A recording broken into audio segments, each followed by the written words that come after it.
تقبل الله منا ومنكم عيد مبارك علينا وعليكم صمنا أياما أحلى الأيام يا ربي أعدها كل الأعوام. السلام الله عليكم ورحمة الله وبركاته. maanta waxaan rabnaa inaan ka hadalno maadada physics-ka ah fasalka form 4 chapter-ka koowaad oscillatory motion.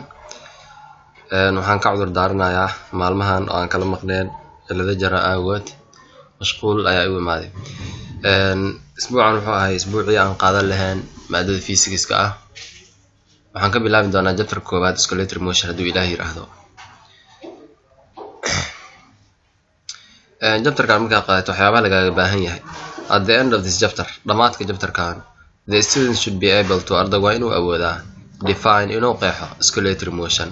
casharkan markaa dhameysa waxaa laga rabaa oscillatory motion maxaa la yiraahdaa, explain inuu sharaxaad ka bixiyo periodic motion maxaa la yiraahdaa, differentiate inuu kala sooco oo kala duwanaanshaha uu sheego between u dhaxeeya periodic and oscillatory motion, define inuu qeexo period iyo frequency. dabcan ereyga oscillatory iyo ereyga periodic waa laba aad isugu dhow oo shay markuu walhanayo shay sidaa u leexleexanayo waxaa la yiraahdaa oscillatory ama periodic shay markuu walhanayo. okay, marka socono definition. Periodic motion maxaa waaye?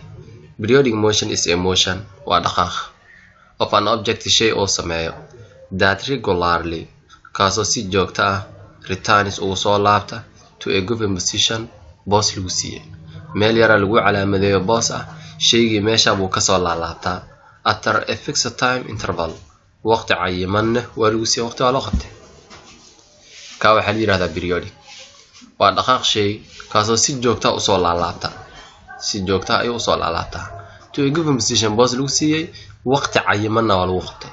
Oscillatory motion waxaa waaye waa is defined waxaa lagu qeexaa isagana as the to and fro was horey to inuu aado fro haddana ka imaado motion dhaqaaq horey iyo gadaal u soconayo of an object shay uu leeyahay from oo ka imaanayo laakiin maxaa waaye it is mean position waa booskiisa dheelitirnaanta booska dheelitirnaanta ee kuwada uu taagan yahay isagoo ka imaanayo.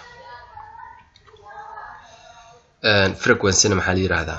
frequency rakaada af Soomaali yiraahdaa is a number waa tiro of cycles ee wareegyo made in kaasoo u sameeyo 1 second hal second waa inta wareeg halkii second la sameeyo ayaa waxaa la yiraahdaa frequency of Soomaali rakaad lagu yiraahdo. SI unit halbeeg of frequency rakaadkuna iskoolad wuxuu yahay hertz oo loo soo gaabiyo Hz.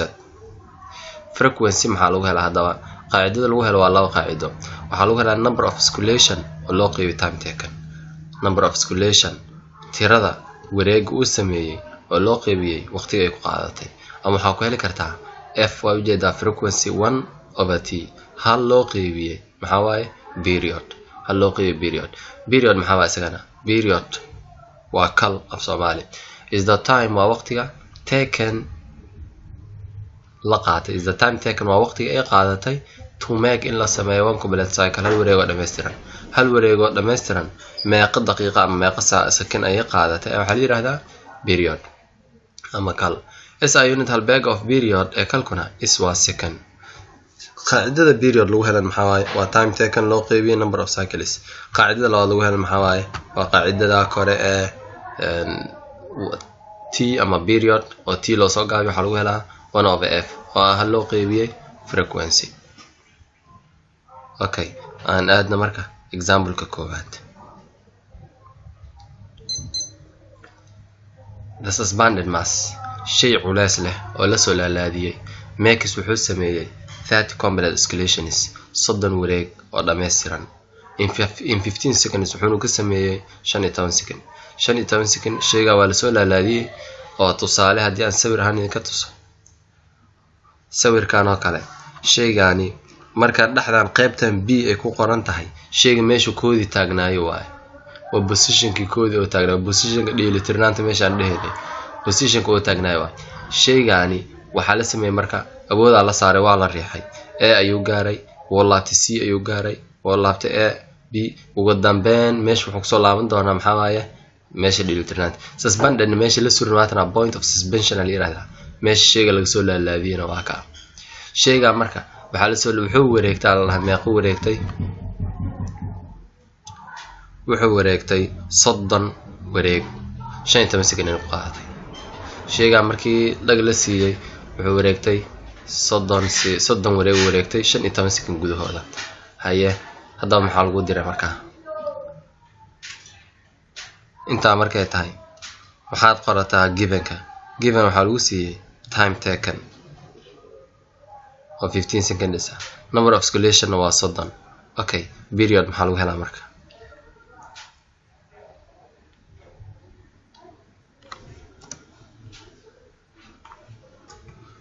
okay, period maxaa lagu helaa waxaa la diray horta waxaa la diray time waxaa kaloo la diray the frequency.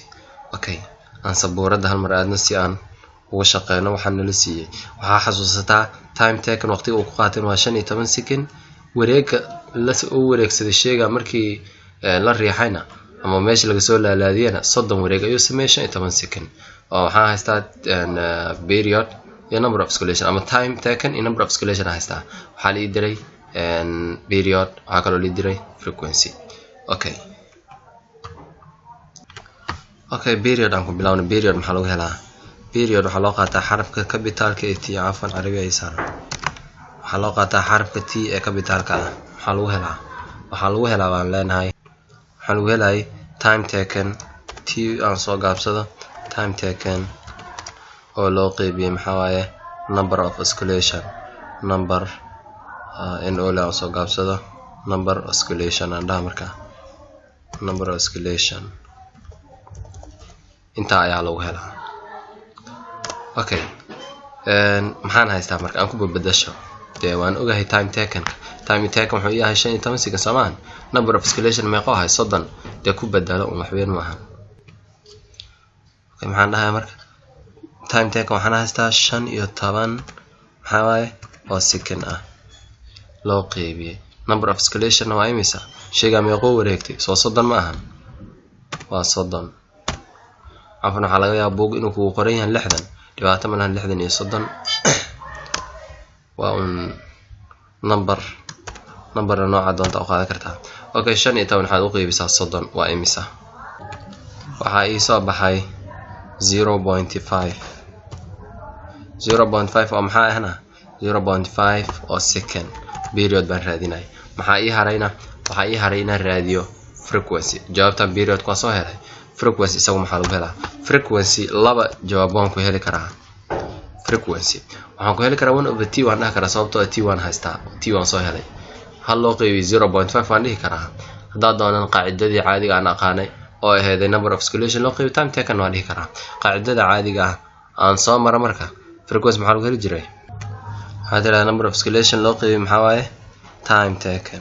okay, timeka t la aan soo gaabsado time taken.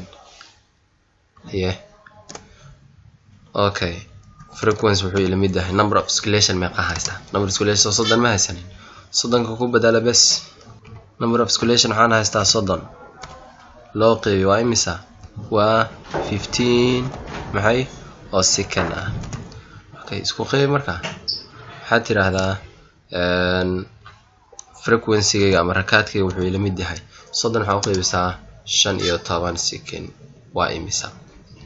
meesha soo iga soo baxaysa marka 2 oo maxay 2 hertz sababtoo ah waxaan dhahnay hadda waxaan soo sheegnay frequency waxaa halbeeg u ah hertz ayaa halbeeg u ah. hertz kan wuxuu ka imaaday 1 over second ayaa hertz la mid ah 1 over second ayaa hertz la mid ah oo kor isagu halbeeg ma haysatid saa darteeda hoos ayaa second ku ah bis 1 over hertz 1 over second waa hertz wuxuu halbeeg u yahay frequency ama rakaad. okay, inta labada example inuu joogo insha Allah taala casharada dambana dib si fudud oo maxaa la dhahay dhaqsi ayaan ku soo duubi doonaa. xisaabtu waxay inoo ahaan doontaa isbuuca dambe insha Allah taala. wixii soo jeedin iyo wixii su'aalaha comment inoo reebdo Ilaahay raahdo waxaan rajaynayaa inaad ka faa'iidi doontaan insha Allah.